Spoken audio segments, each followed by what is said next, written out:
Welcome to AI Guardian's Responsible AI Leadership Series. Today, we welcome Ryan Johnson, who's the Chief Product Officer at CallRail, and someone I've known in my career for quite a long time. For those of you who don't know, CallRail is the leader in lead intelligence. Their AI-powered solutions help businesses track, attribute, and lead you through the marketing journey and the capture at every stage, whether it's call, text, chat, and really any form you can kind of come across. Ryan's really a seasoned professional in this regard on the product side. He's been in the software space with positions at what was Banjo. I'm going to say MIIM is what it changed into. Cole and Vitru with me, but pleasure to sit down and talk with you today, Ryan. Yeah, thanks for having me, Chris. And maybe we can intertwine some of our previous lives together with some of the convo today. Yeah, absolutely. So no, the reason we wanted to have you on is we had seen a lot of your work that you're rolling out with CallRail. Honestly, the position you're taking on responsible AI, and really thought you were doing a great job. It's, as I talked to my last guest last week, it's rare to see product leaders right now diving in as fast as some of you are. And so it's been a point of interest for us to get together and talk to folks on the product side who are embracing responsible AI this early. Okay. So first question on this is a very basic one. You guys at CallRail have been quick to announce AI-powered features within the product suite. My curiosity is, as an experienced product leader, how are you looking about and approaching AI in your work today? And where do you see the opportunities? Where do you see the pitfalls? Kind of how do you think it through as a leader of a large team there? Yeah, and so at CallRail we've had I would say our first AI powered product is conversation intelligence. We've had it in the market. I think it actually launched even before I got to CallRail, since 2016. So a piece of I guess the luxury we have had over the past few years is getting a lot of learnings along the way, especially with the technology that was available. And it's kind of interesting to think some of the challenges 3-4 years ago that we were having were on basic speech to text type technology, where we're getting complaints from customers of your transcription is so horrible, and it's basically useless. And that was kind of one step for us to move to a new partner that really helped in the speech to text space.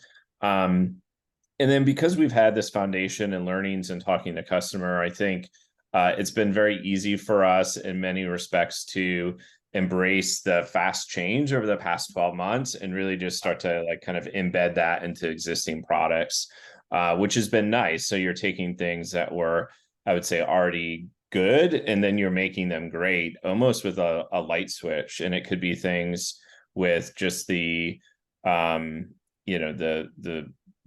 the big updates to ASR models for speech to text, and literally almost human level, if not better, just on the base transcription.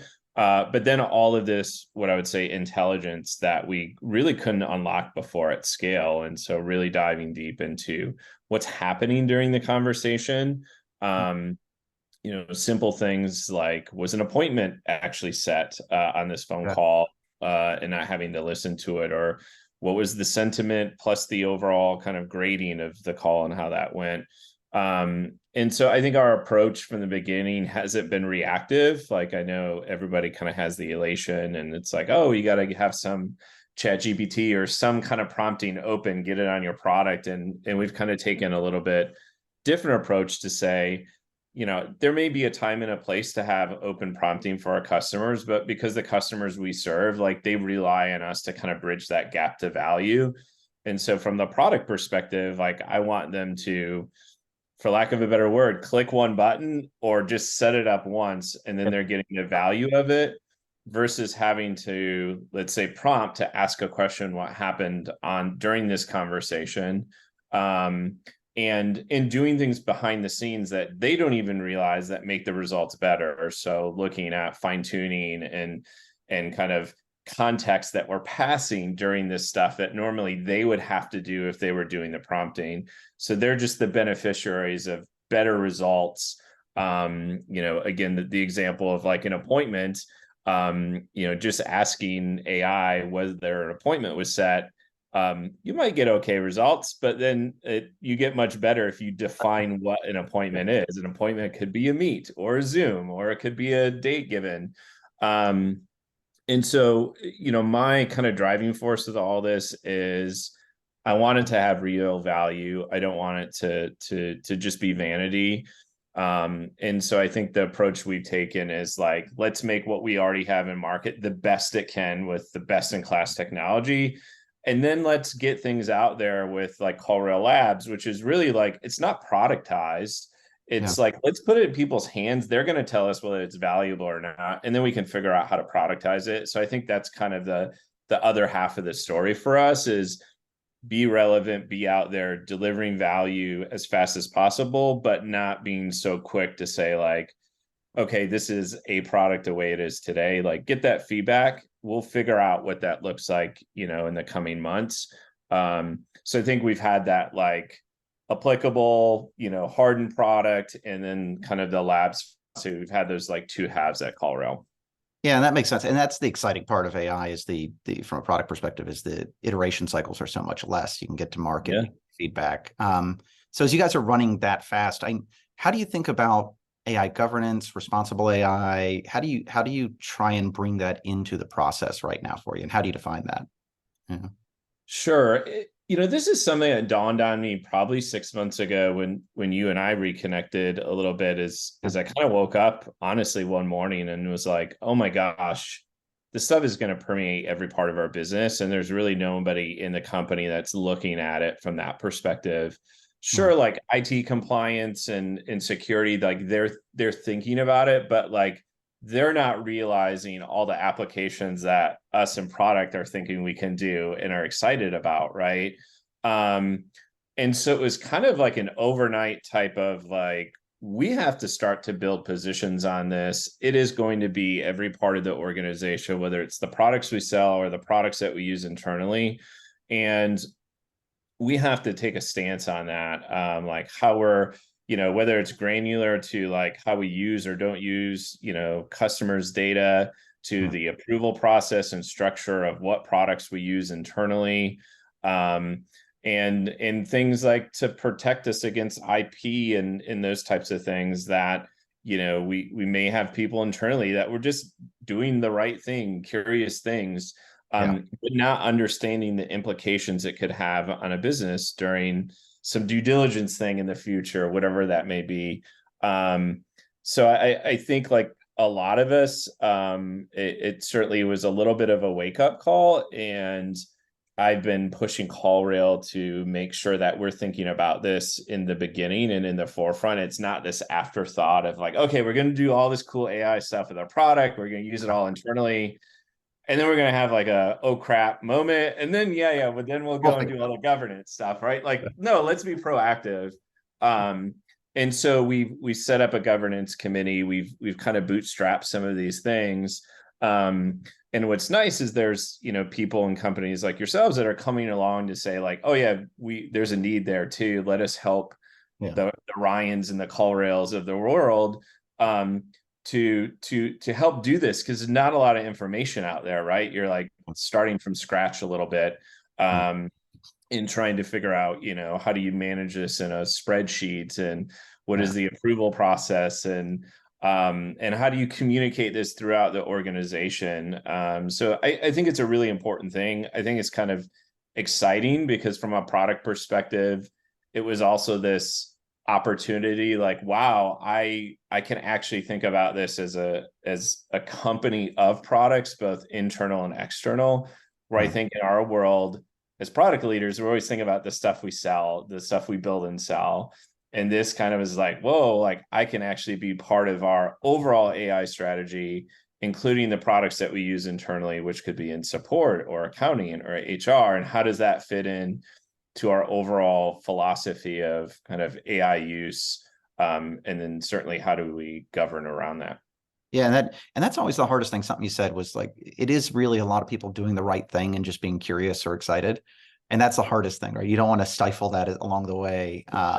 But yeah, you're right. They're not necessarily thinking about the thing 1 year down the road that might germinate from it. And so, as you guys have taken on like those governance committees, started to build that out, what's been the reception across the organization? I'm kind of curious how people are both, embracing the AI side and the potential of it, but also how they do it responsibly as an organization. Has that from the C-suite down been something that's been received well? Kind of give me some perspective there. I think it has. I think one is we've always been responsible stewards of our customers' data. But, some of it we've obviously had to with regulations, both domestically and overseas. And you can imagine with phone calls and data and some of the customers we serve, it's always something that we think about. And so AI is just kind of another layer of that. It's certainly probably the most complex layer. And I don't think there's been, I would say there's more embracing of like, yes, we should do all this stuff. Yeah. Can you tell us what we need to do? Because there is no playbook. Like, Yeah. if you talk to your friends, they're at other companies, they're all trying to figure out at the same time. And then you look at other companies and you kind of see the stances that they take, and they make you wonder, like, okay, well, that's interesting, right or wrong. And so I think our overall stance, is very pragmatic, right? And we see the power of AI. We want our employees to be able to embrace and use the best and greatest tech that's out there. But we don't want it to do any harm. We don't want it to negatively affect our customers. We don't want it to negatively affect our customers' customers. And I think it's that balance of the elation of trying these things, but also, protecting the company and protecting our customers. And so I feel really great. We've had the support kind of from the beginning, and it's like, yes, we should think about this and be proactive about it, because otherwise we're going to get a question about it. And we need to have that response. Or, the worst side of it is you have an incident, and then it's even, you're kind of scrambling to, say, why weren't you thinking about these things, right? Yeah. So much more support on the proactive side. Yeah, no one wants to be the Cambridge Analytica of the space. No, absolutely not. Where you hit the news. Right. And so, I'm kind of curious on that side. Yeah. So, we've seen a lot with a lot of our partners is that, the policies they're putting in place now are more of those thou shall nots, right? Hey, someone who owns the risk management around this, whether it's general counsel or CISO or CDO, sits up and goes, wait, you can't use your private chat GPT to do X. You can't do this. You can't put proprietary information in. And, that works for a little bit. It's going to work for now. But at some point, you're going to have actually have policies that tell people how to use AI, whether it's the models you're using or third party. Have you guys started to think about policies and rolling those out that tell people how they should be using AI across the company? So whether it's finance, marketing, sales, et cetera, working with AI, how they should do it? Not as much as I would like. And I think it's a part is some of those functional areas we don't even know yet. I would say, kind of the first frontier is support in those types of things, because you have all this data very similar to CallRail. Like, you have all this wonderful data that comes in from tickets and all this data that you have to be able to solve those tickets. And so it's that one I think is easier to say, like, this is how you should use AI with the products that we use to help support our customers. And, kind of, it's the balance of like how much you use it, and then also the human touch side of it, and like where to kind of draw the line, and, almost like, okay, this is a tool in your tool chest. But it's not the only tool. So I would say we're probably like a lot of other companies right now. Like, these are the things don't to do right now versus like this is the way to optimally do it. Yeah. But it is really tough, right? Even the don'ts. There's just as many ways around it as there's actually more ways around it, because what a lot of organizations don't realize, for example, if you just said, hey, we don't want you to use free chat GPT, doesn't have any compliance, whatever. There's probably 1,000 tools you could go to today that are built on top of it that are using the same stuff. And like, none of your security stuff is going to protect you against it, because it doesn't know what's behind the curtain. Right. Yeah. And so it's a little bit of education. So I think we're in fight of like, what is the best of, how do you use this technology to, to get the most amount of benefit, but also how do you protect the company at the same time? Yeah, and I'm curious from your perspective, just as a product leader, because this probably with wave technologies, you always feel, even though you're experienced, you feel like you're way behind. And Oh yeah. even this next month, you're going to have like even in ChatGPT, Dolly 3 coming in, visual, multimodal coming in. I'm just curious, as a person who's been in this space a long time, do you feel like you're behind? Do you feel like this is invigorating, having to learn so much and play, get ahead again? How do you approach it on your side? Yeah.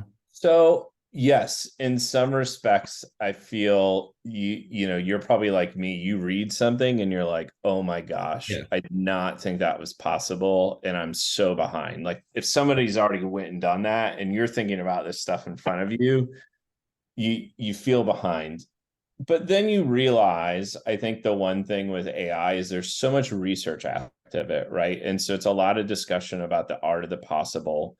Um, and the art of the possible is 99% of everything in AI out there right now, and 1% is production, commercial, right? Right. Right. In reality with the new AI technology, right? Yeah. So it's very exciting to say, like, okay, I have to kind of sit back and I like, okay, from a commercial perspective, no, we're like in a good spot, feeling good, we're on the right thing. On the art of the possible, I think that's the tough thing, because if you read and research, there's something new that will blow your mind literally every day. Um, and I think in the product world, I'm frankly excited because this is also one of those points, and I'm kind of partial to this because of the customers that we serve at CallRail, which are a lot of SMBs, is that we're a point in time that's pretty rare, like that SMBs and the biggest Fortune 50 companies in the world have access to the same technology at the same Yeah. time. Um, and it just doesn't happen that often in history. And to me, that's what's really exciting, because now you can go and take a, mom and pop, whatever, and maybe give them access to things that like Coca-Cola is using, like certainly different use Well, absolutely. cases Yeah. built on the top of the same power, but it's accessible, it's democratized, it's affordable. And to me, that's like probably the most exciting thing from a product perspective, because as much as I feel behind, I'm also like, oh my gosh, we're bringing things to SMBs that they like 10x blows their mind. And then talk about talking to our friends overseas, right? Then you go to like Europe and stuff, and like in our world, and they're even like a few years behind that. And then it's like they haven't even scratched the surface on some of this in our world of MarTech and using AI. So I think it's a seesaw based on the day. Now that you said this, I'm sure I'm going to read something tomorrow and be up all night. It is funny what you said. Like it has truly democratized data science for a bit here, where it used to Yeah. have like a massive data science team you'd have to do for ML and NLP. And Oh my really, God. it's cut so much of that middle ground out. You just need to think about how you're going to use your own private data to create your own LLMs, Yeah. and think how you plug that into broader systems, which is exciting. So I'm curious also on keeping track. Have you kept track of the kind of the regulation and things that are coming on this path? I feel like as an experienced tech person, we all made the mistake on GDPR and data privacy, and then it all hit us in the face one day.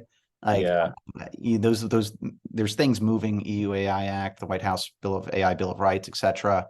Are you as a product leader trying to keep abreast of that? Is that on your general counsel side trying to do it? How do you guys approach regulation on this right now? I think it's a mix. Yeah. Certainly being curious from the product side because of some of those things that have came up. In our world, we had a fun one in the past couple of months with 10DLC texting regulation things. Oh, yeah.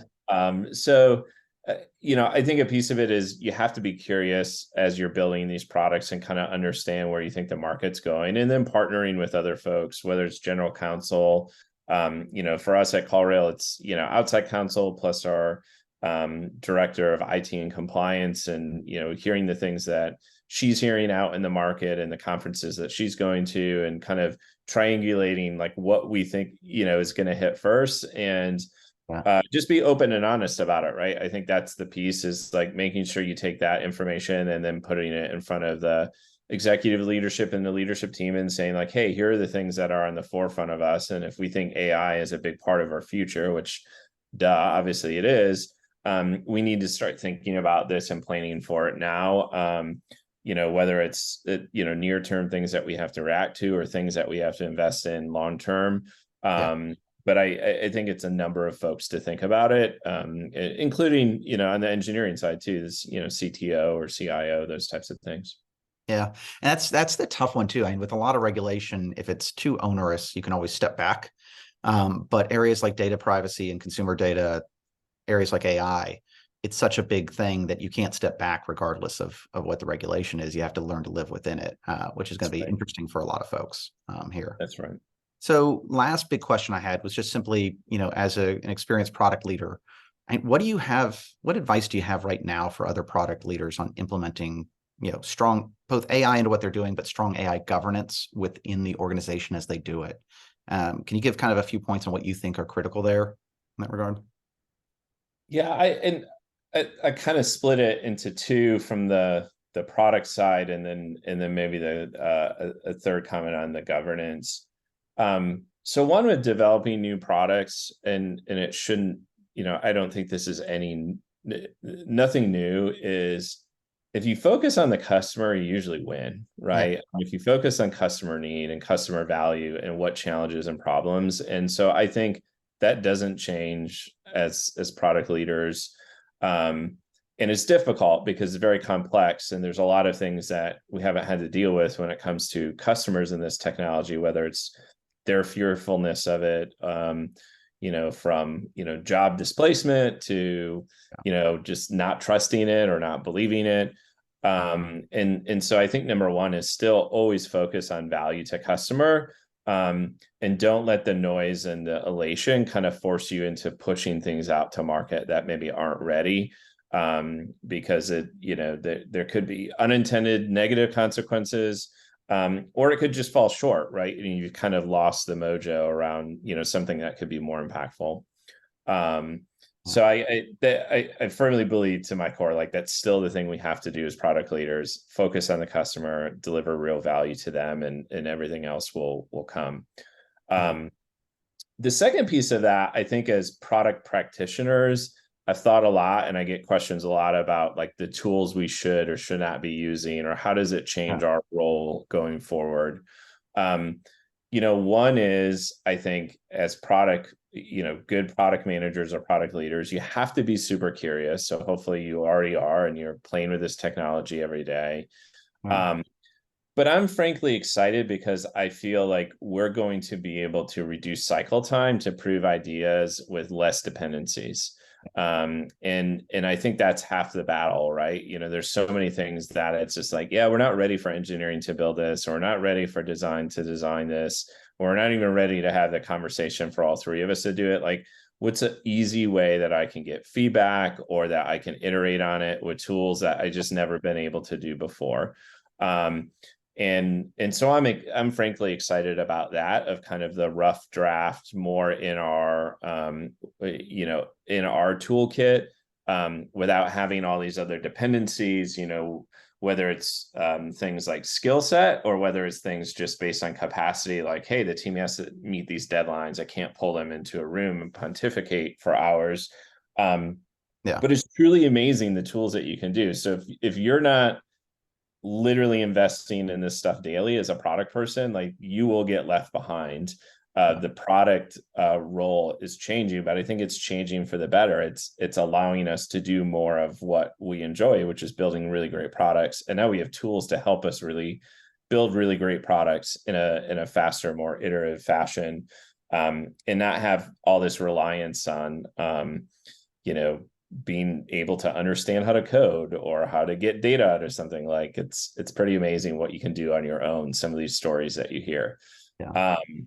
So I think that's kind of like the product realm. And then I think on the governance side, is start early. Like, just start thinking about it early, make steps towards it, even if it's a simple like, hey, one or two people in the organization to start forming opinions and bringing it up to leadership or executive leadership if maybe you're not a VP or director of product or something like that. Like, I think there's things that you can do to start to think about it, to bring forward, Yeah.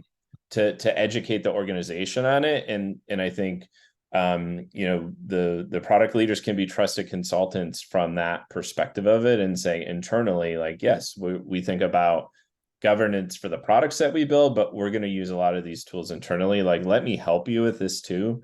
And there's a lot of crossover there as well. And we didn't even touch on that, but like, there's so many tools that do the same thing, and and everybody's kind of onboarding this. So how do you build strategies internally as well to optimize utilizing these different platforms and tools too?